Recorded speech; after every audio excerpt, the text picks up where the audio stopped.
आप सभी को मेरा प्यार भरा नमस्कार। मैं हूं आपका दोस्त शुभम अग्रवाल। झगड़े, कलेश, शायद ही कोई ऐसा घर होगा जहां आज झगड़े ना होते हों, कलेश ना होते हों। बीवी पति से तो कभी पति बीवी से लड़ता है, बाप बेटे से तो कभी बेटा बाप से लड़ता है, भाई भाई से लड़ता है। मतलब कि हर कोई किसी ना किसी से लड़ ही रहा है। कारण वजह चाहे जो भी हो, लेकिन हाँ, हर कोई लड़ रहा है। और इस झगड़े का सबसे बुरा असर हमारे मानसिक स्तर पर होता है। हम मन से, दिमाग से कमज़ोर व बीमार होते चले जाते हैं। घर में कलेश रहते हैं, तो ऐसे में खुद को कैसे संभालें? सबसे पहला पॉइंट, उलझिए नहीं बल्कि समझिए।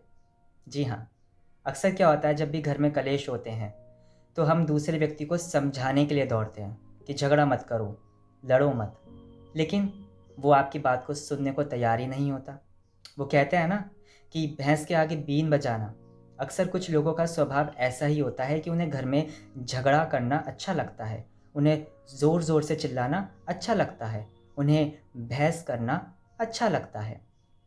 तो ऐसी स्थिति में आप उनको समझाने की कोशिश करेंगे तो वो और ज़्यादा बिगड़ेंगे।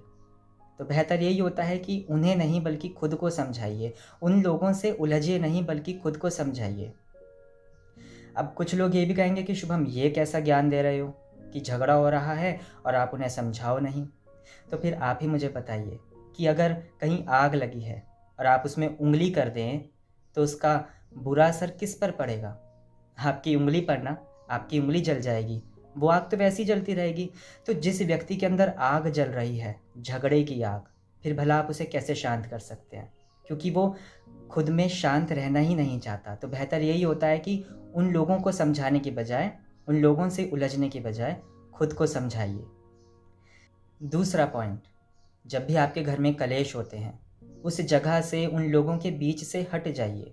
चाहे आप घर के बाहर बैठिए या फिर अगर आपका पर्सनल रूम है तो आप वहाँ जाकर बैठ जाइए या फिर छत पर चले जाइए।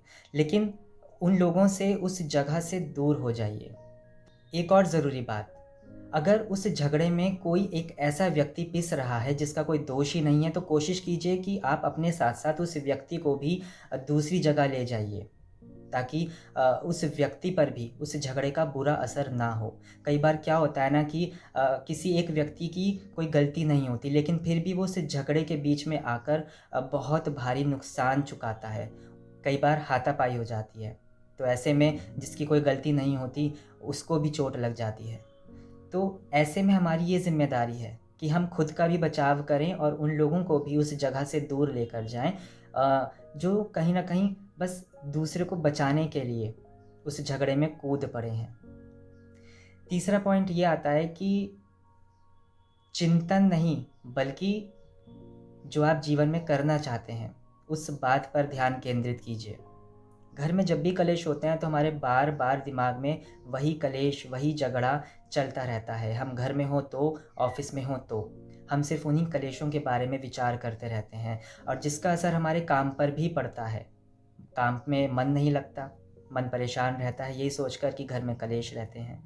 तो कलेशों से सिर्फ़ बचना ही नहीं है, बल्कि उन कलेशों के बारे में सोचना भी नहीं, चिंतन भी नहीं करना है। नहीं तो वो आपकी बीमारी का, आपकी मानसिक रोग का कारण बनता चला जाएगा।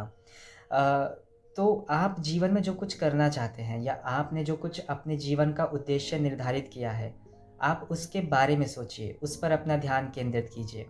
क्योंकि कलेश तो आपकी ज़िंदगी का एक हिस्सा बन चुके हैं। अब आप उसको नहीं बदल पा रहे हैं।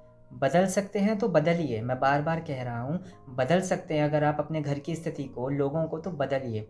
लेकिन अगर आपको लगता है कि अब सामने वाला व्यक्ति नहीं बदलेगा, तो फिर खुद को बदलिए और खुद के जीवन में जो आप बदलाव लेकर आना चाहते हैं, वो बदलाव लेकर आइए। तो ये 3 महत्वपूर्ण बिंदु हैं, जो आपको कलेशों के बीच में रहते हुए भी काफ़ी हद तक संतुलित रख सकते हैं। आप जो जीवन में अच्छा कुछ करना चाहते हैं, उसकी ओर आगे आपको प्रोत्साहित कर सकते हैं। तो वीडियो को लाइक ज़रूर कीजिएगा, साथ ही साथ कमेंट करके भी आप अपने विचार व्यक्त कीजिएगा। और अगर मेरा संदेश आप तक पहुंच पाया है, तो इस वीडियो को शेयर भी ज़रूर कीजिएगा।